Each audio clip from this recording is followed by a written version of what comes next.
How do you optimize the performance of your iPad? How do you clean up? How do you manage your storage? And how do you make sure that things are running as smoothly as possible? Well, in this one, I'll be sharing 10 tips to help you clean up your iPad and get back to creating. Hello, my name is Pete Johns. This is the Studio Live Today podcast. Each and every week I share tips and tricks and hacks and strategies to help you with your music creation and, let's be honest, with life in general. Because if you've got an iPhone or an iPad, chances are you've hit some problems where it's running slow, your battery is gone and not working as well as it should. You're running out of storage space to do that latest update. Well, I'm going to show you some tips and tricks and hacks to get back on track. If you'd like to learn more about what I do around here, head over to studiolivetoday.com. There you'll find a whole bunch of links to videos, tutorials, live shows, and even my gear guide where you can see what I use in the home studio. And if you're in the market for a new iPad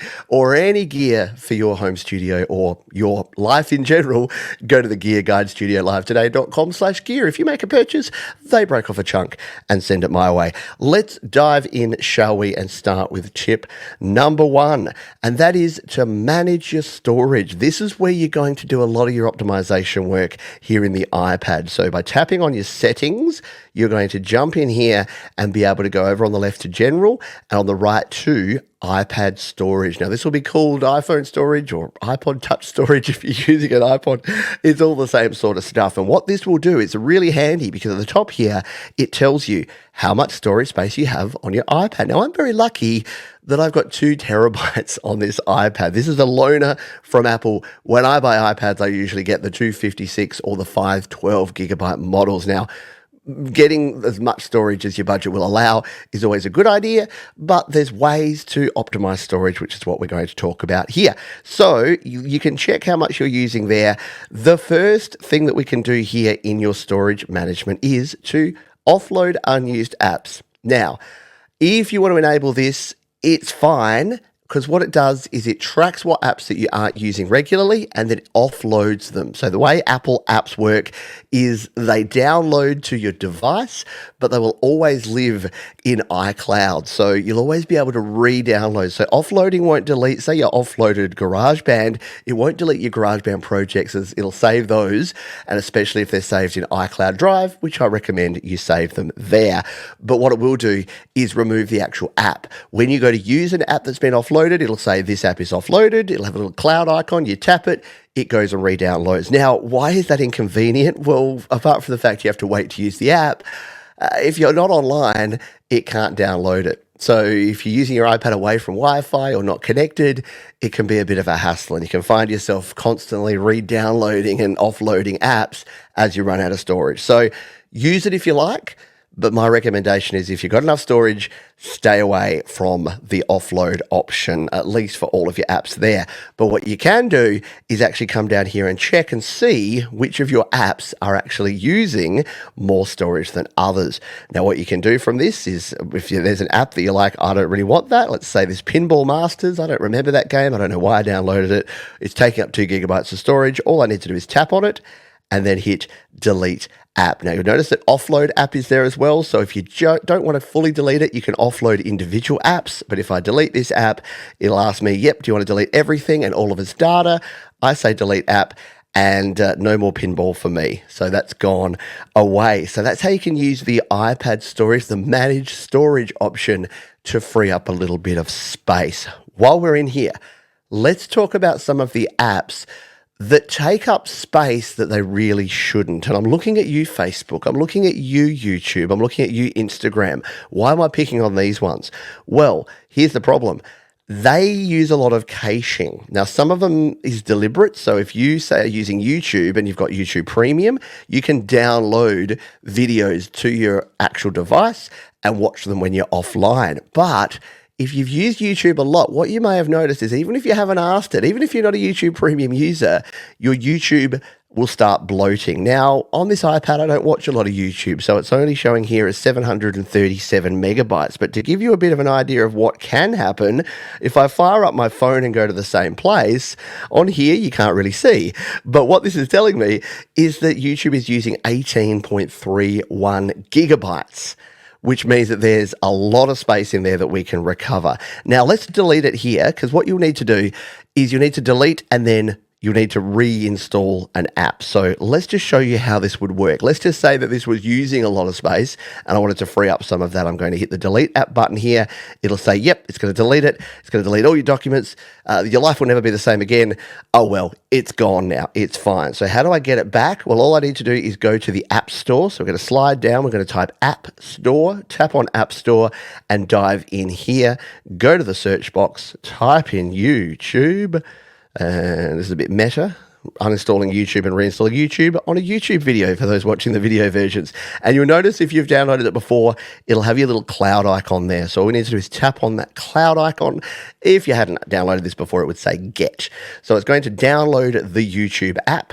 Now, keep in mind, you may have to sign back in. Depending how you save your passwords on your iPad or your iPhone or whatever device you're using, you may need to sign back in. So do try to make sure that you have your username and password handy. Let's hit open, and here we go. We're back here into YouTube. Do we want to continue as me? Yes, we do.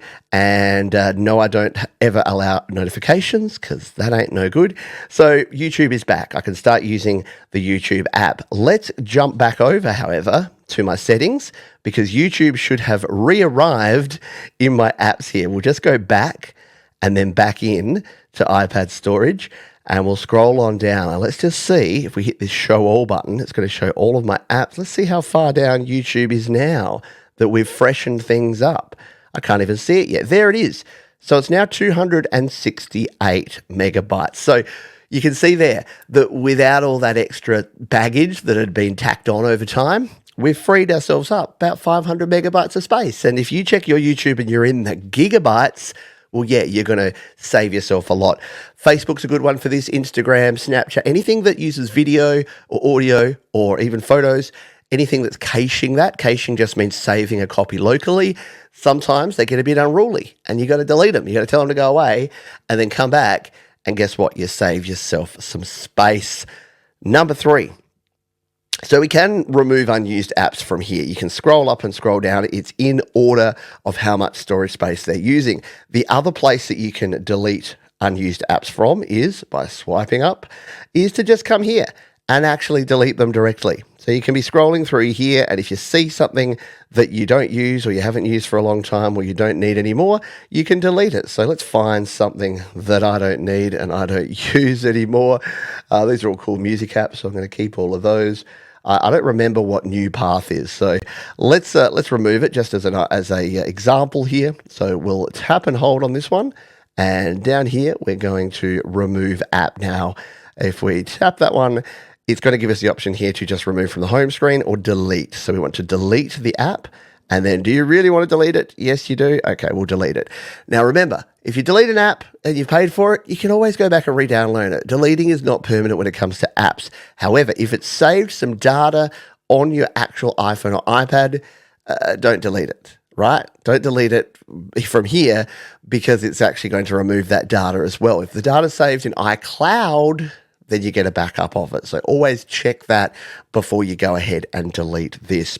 So there's some storage tips to start us off. 3, go to the managed storage, check through the apps there, consider using the offload feature, deleting YouTube, Facebook, and any other bloated apps and reinstalling them, and then removing any unused apps from your screen. Let's talk about a little bit of performance stuff now. So you've got your storage cleaned up. Now you want to make sure that your iPad's performing as best it can. Now, if you've watched me using an iPad, you'll notice that there's something that I do pretty frequently, and that is to swipe up from the bottom and bring up this screen. Because what we can do from here is actually flick away any of these open apps. Now, there's debate on this. There's debate from folks that say that doesn't actually do anything. An app just sitting there isn't actually using a significant amount of memory, so it's not worth doing this. It's not worth flicking them away. I don't know if it's just a placebo or just a cathartic thing for me, but I can't imagine that even it just sitting there as like a cached copy or a screenshot of that app is not using something. So I'm in the habit of this from my old Windows days. I'm in the habit of closing down apps if I'm not using them. Now, if you're in the middle of a project, if you've got Logic Pro running and maybe you're using your Notes app and you've got GarageBand as well, and you're actually actively using those apps, that's fine. But if you opened up Grand Theft Auto to play some games a week ago and you're leaving that running at the same time, it's not really necessary. It is just going to clog up space and performance, if not actually physically and practically, but at least mental space. Because I don't know about you, but I don't like looking at a bunch of stuff, and I like having a nice clean slate. And whenever I just want to start from scratch, I just close everything, go back to square one and start from there. So closing your apps again, to do that, if you've got an app open, all you need to do is swipe up from the bottom and then flick up to throw your app away. If you're using an older iPad with a button, double tap on that button does the same thing. So closing your apps can really help. And if someone could tell my children this, that'd be great. I grab their phones and I'm like, let's close your apps. And we're there for about 10 minutes. Anyway, logging out and logging back in. This is something that's highly underrated, that if you get some sort of weird error, like you're not authorized to do this, or an illegal operation has occurred, or something weird's going on, logging out, logging back in to your Apple account can actually help. So how do you do this? Well, let's tap on the settings option and dive in here. Your account is this one on the top left here. So I'm going to tap on this to go into my Apple account. And you'll notice here that I'm signed in to my Apple account. But what I want to do is actually sign out, because look at all these devices I'm signed into just quietly. I'm going to sign out of this account. So if we tap on this sign out button down the bottom here, it's going to require your password. So you do need to put in your Apple account password. Now, please look away while I put this password in. I'm just going to edit it out. And then we're going to hit turn off, because this will actually disable the Find My feature, which we need to do before we can sign out. It's now signing out. Do you want to keep a copy of your data on this iPad? I would suggest yes for the keychain, because that's something that I use quite often. So let's now do that and hit the sign out button. A final warning here, because it does take a minute or two. So yeah, be sure that you've got some time to do this. If you're going to log out and log back in, you can't do it like in 10 seconds, but it can actually really help out. So let's hit the sign out button. And there you go. We're completely signed out of the account on this iPad. Now to log back in, just as easy. We just tap on Apple account there, and we're going to go here, sign in manually, enter my password and hit continue. It goes off and reconnects all of the different apps that use this, and then will ask me for my iPad passcode. Now we get this option to merge with iCloud. Now I don't have anything stored on this iPad. This is my testing iPad, so it doesn't really matter here. If you did have stuff added right on the iPad and you wanted to merge it back to your iCloud account, you can do that. We're going to hit don't merge. And there we go. We're logged back in. All my other devices, my Macs and my iPhones, are all saying a new device has been added to your account, which is good to go. So what does this do? Is this really necessary to do? No, you won't need it until you do need it. And you can use this for other things, like if someone else needs to log into your iPad or your iPhone for some reason to maybe download old apps, which I show in another video and have some tips on, then they can do that. But don't do this unnecessarily. It's not really going to be worthwhile doing it like on a weekly basis. But if occasionally you're trying to do something and you're just getting some sort of weird error message, trying this can actually help. Logging out of your iCloud account, logging back in, it can definitely help you out with your iPad running smoothly. Let's go to our next one, shall we? Which is Wi-Fi and mobile. So this is a performance thing, but it's also a bit of a battery thing as well. So your Wi-Fi, so you can see I'm connected to Wi-Fi here at the moment. What we can do is actually turn that off, because quite often you won't be using the Wi-Fi. And why are you running the Wi-Fi radio, which is the thing that connects, there's little antennas inside all your devices, and they're constantly pinging, looking at and getting details of new Wi-Fi networks. And especially if you're out and about, let's say you're in a cafe, there might be like 10 or 20 Wi-Fi networks that it just keeps finding. And if you're not using it, if you're using it to like write something, you're using the Notes app, you're in Logic Pro, you're in GarageBand, turn off your Wi-Fi. Why do you need to use that? It's just taking processing cycles and it's taking battery away from the things that you're actually trying to do. Now, look, if it's a convenience thing and you want to just leave it on because you got notifications or emails or text messages or whatever, fair enough. But you probably don't want that, especially if you're using your iPad to record video or audio. You probably want to be in a do not disturb mode anyway, so you might as well go and turn your Wi-Fi off. The same goes for your mobile data. Now, I don't have a mobile data plan on this particular iPad. I can add one if I wanted to, or if you have a SIM card for your iPad, but for your phone, definitely same sort of deal. And again, I know a lot of us use our phone as, I don't know, our phone, so you might actually want to have the ability to use your phone and not turn off that mobile data. But just like your Wi-Fi radio, the 4G and 5G radio, it's constantly pinging towers. It's using up a lot of battery and a lot of processing cycles just to stay connected to all of those different things, especially if you're moving. Have you ever noticed that if you're on a train or you're on a bus or something, your battery drains quicker? And your phone and your iPad may not run as well as it normally does? Well, think about it. You got two radios in there. Your mobile radio is just constantly pinging and triangulating and finding different towers to connect to. And your Wi-Fi radio is constantly saying, hey, there's a Wi-Fi. Hey, there's a Wi-Fi. Oh, no, there's another Wi-Fi. That one's called Darth Vader's Cave. That's pretty funny. It's not really. So, yeah, turn off your radios and you are going to save and get better performance. Next up, this is a bit of a random one, but you'll notice here that I'm using the Magic Keyboard, which has a built-in trackpad. Using a mouse can actually kind of change your world. You'll have noticed this, that if you've watched any of my tutorials, you'll see this little red dot has been part of my world for a very long time, because whenever I'm in anything in Logic Pro or I'm in GarageBand, I'm using this, and it's not only useful for me because I can use it as a pointer, so I can actually show you what I'm doing in GarageBand or wherever I am, but it's also just really convenient for hitting right on different things and being able to actually get in the right place and actually tap, especially if you're using things like really precise movements. I'm actually just grabbing the trackpad and moving it around there. But what some folks don't realize is if you don't have a fancy, it's $300 Magic Keyboard and mouse for your iPad, you can connect a Bluetooth one. Yeah. Oh, by the way, turn your Bluetooth off.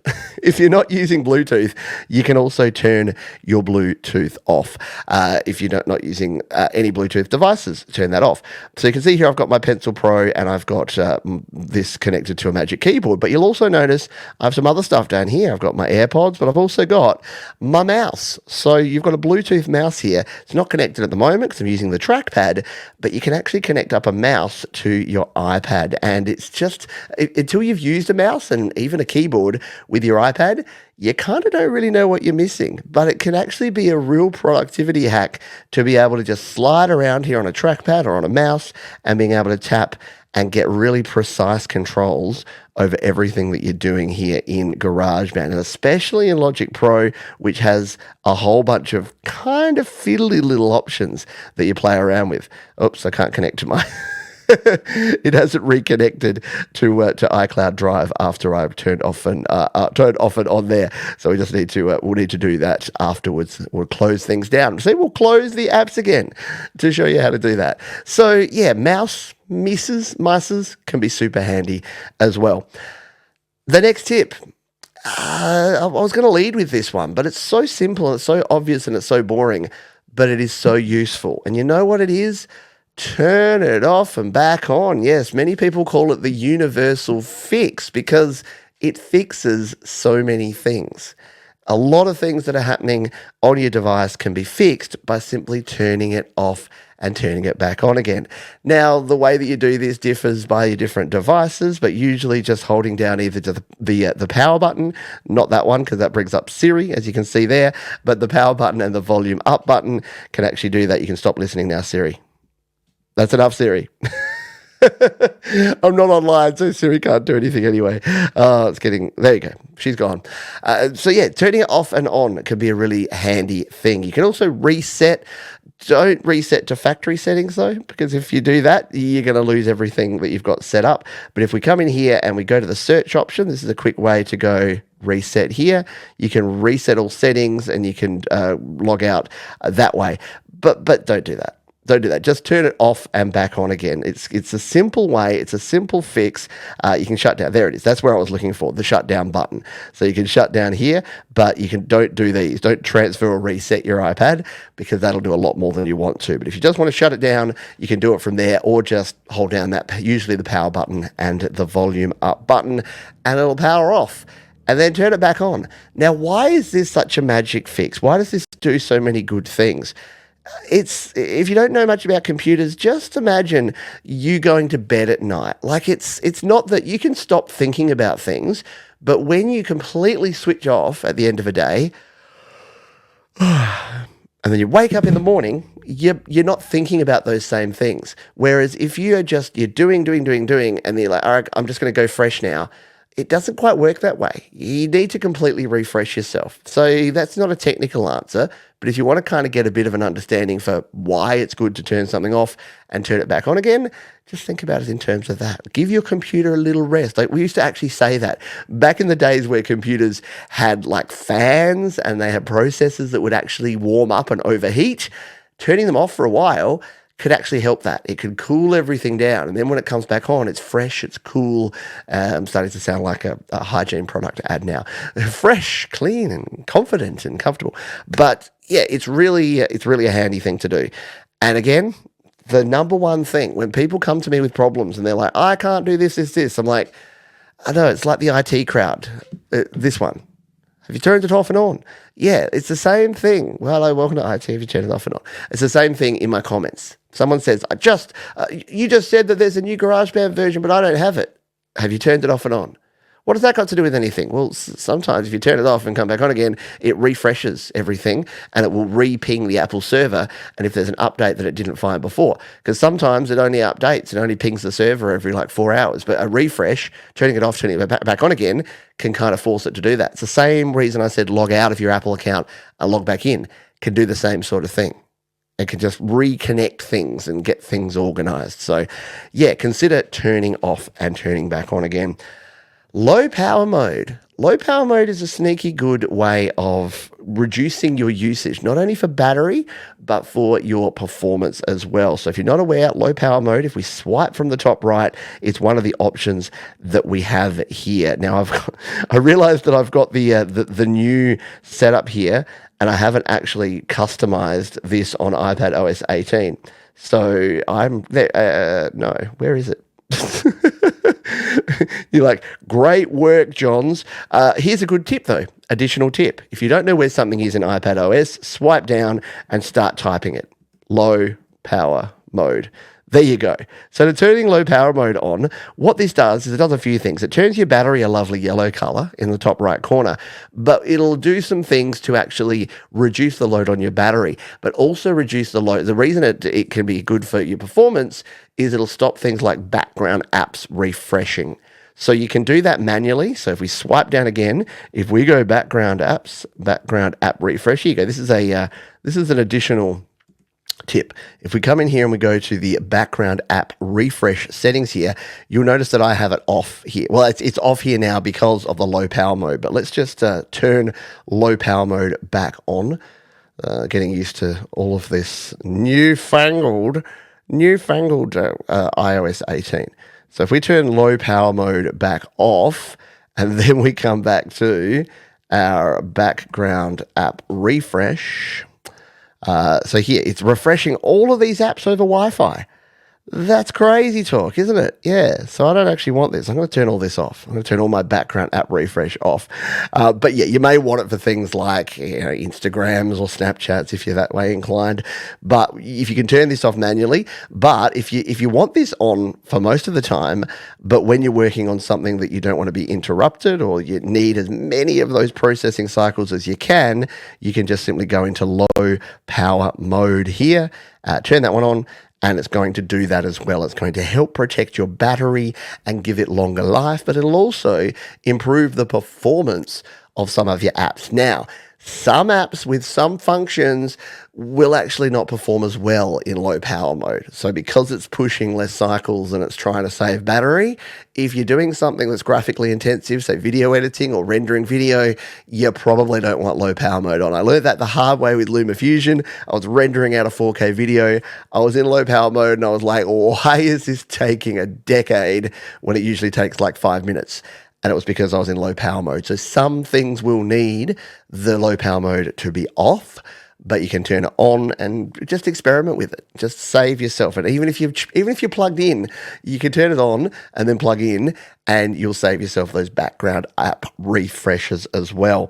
So that's a fair amount of stuff, right? We've talked about your storage. We've talked about logging out and logging back into your account, turning it off and back on, giving you some tips around that, using a mouse to increase your productivity, turning off those very power hungry and processor hungry radios like your Wi-Fi and your mobile data radios as well.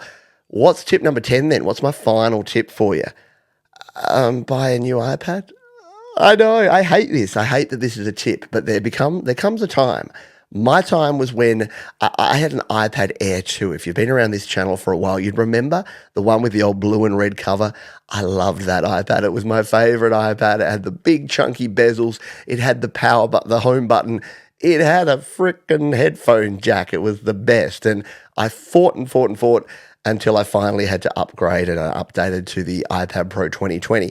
But I had that iPad Air 2 for more than 5 years, and it was kind of the go-to iPad on this channel, and the iPad that I wrote and recorded my entire album, Selfish Aware, in 2018. All of that was done on my iPad Air 2. But I say all that to say that sometimes you got to let go. Sometimes the software has gotten too sophisticated for the hardware, and I was finding that doing the things that I needed to do on my iPad Air 2 with 64 gigabytes of storage, all of the things that I showed you in this one, I was doing them constantly. I was wringing every little bit of performance out of that baby that I could. So I didn't feel bad when finally, one day, I had saved up for a couple of years. I went out and I bought myself a brand new iPad Pro because I had got every bit of usage I could. So the reason I tell you that story is not just for like sentimental, nostalgic reasons, but because you will probably be in that same position at some stage. And I'm not saying that buy a new iPad even if your current one is fine. That's crazy talk. There's nothing, I was talking on a video today, I did a short video today saying everything now is iterative. Everything now is an evolution, not a revolution. Performance is not going up through the roof. We had those moments. For the iPhone, it was the release of the iPhone, and then the iPhone 4S, which kind of rocketed that up. And for the iPad, it was the release of the iPad, and then the iPad Pro. That just kind of was game-changing. For Mac, it was the M series, the Apple Silicon, that just basically doubled performance and halved energy usage overnight. That was amazing. We're at the point now where everything's just chunking up a little bit. So you don't need to upgrade all the time, but you'll know when you do. It's when you're referring back to this video or this podcast and you're doing all these things and you're spending more time managing and finding hacks and tweaks and ways around it to actually get your work done. I knew the time had come when I was recording a video and I was about 40 minutes in. It was a video very much like this where I was using my iPad and using screen recording. If you don't know, you can screen record on here with this little button, which is what I'm doing right now. And I got to the end of a 40-minute video and my iPad, for no apparent reason, just said, nah, and just stopped.